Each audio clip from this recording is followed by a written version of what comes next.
It was 404 BC. The 27-year-long Peloponnesian War was over, and so was the golden age of Athens.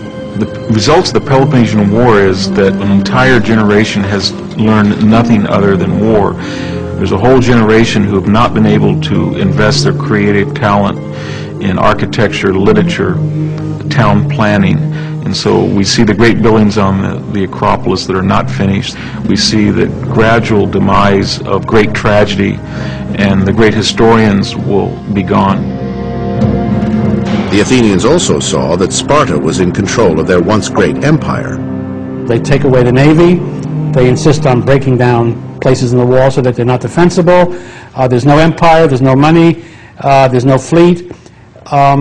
They must become members of the Spartan alliance. They swear to have the same friends and enemies as the Spartans and follow them where they lead. A new government was installed in Athens to essentially remake the democratic city-state into a mini Sparta.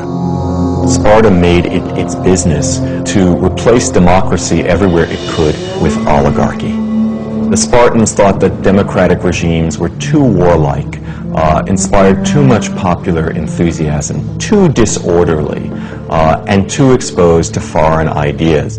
The terms of the peace that Sparta imposed upon Athens were that they should establish an oligarchic government, overseen by 30 pro-Spartan Athenians, and it came to be known as the 30 Tyrants. The takeover of Athens was Sparta's first attempt at nation-building, and it was a dismal failure.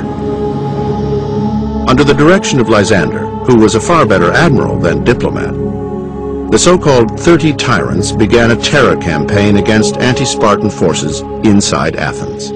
And they do terrible things. I mean, this is the worst internal civil war that Athens ever has.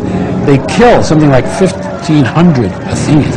It's an amazing number when you realize that the number of Athenian male adult members of the citizen class at that time might be around 25,000 people.